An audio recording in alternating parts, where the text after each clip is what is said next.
My wife asked me a question she never expected to hear the truth for. She stood in front of me, arms folded, voice trembling with frustration. "Why have you changed?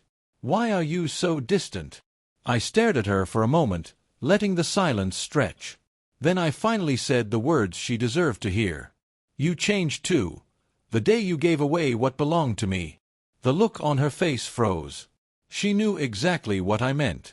But the story didn't start that night.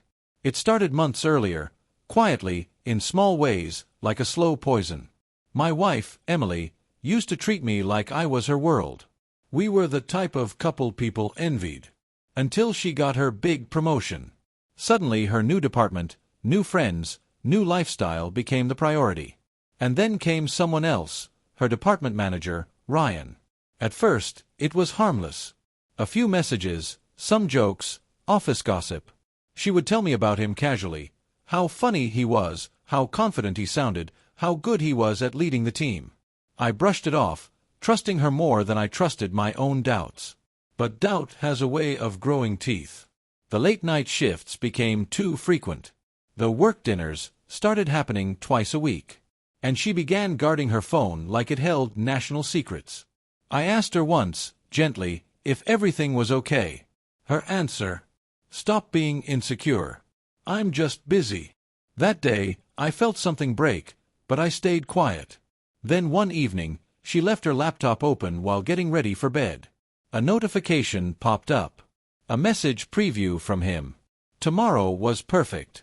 Same time. My heart stopped. I didn't want to believe it. So I clicked. And there it was. Laughing selfies. Inside jokes. Voice notes. Pictures of them having dinner, alone. Her telling him she felt seen and understood. Him calling her his piece. I shut the laptop quietly.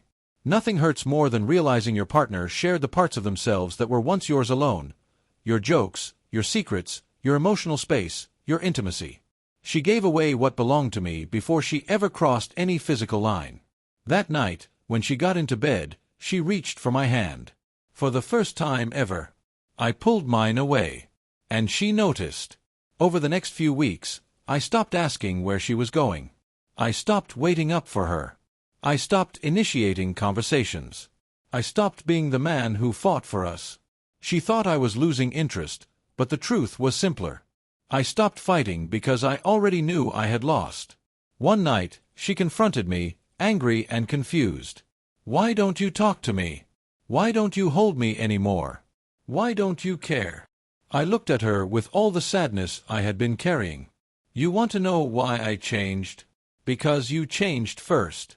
The moment you gave someone else the part of you that belonged to me." She went pale. She didn't deny it. She couldn't.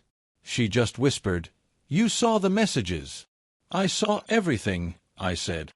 She broke down crying, begging me to understand, saying she never meant for it to go that far, that she only liked the attention, that it didn't mean anything. But a betrayal doesn't need a physical act to be real. Sometimes the emotional part is worse. I didn't scream. I didn't throw things.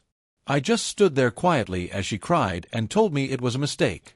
When she finally calmed, she asked, "Is there any way to fix this?" And I told her the truth she wasn't ready to hear. You can rebuild a house after a storm. But not if the foundation is gone. The next morning, I packed a small bag and left, not out of anger, but because I had nothing left to give.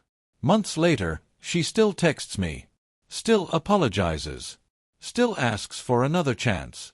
But I haven't responded. Because when someone gives away what was yours, even for a moment, you never truly get it back in.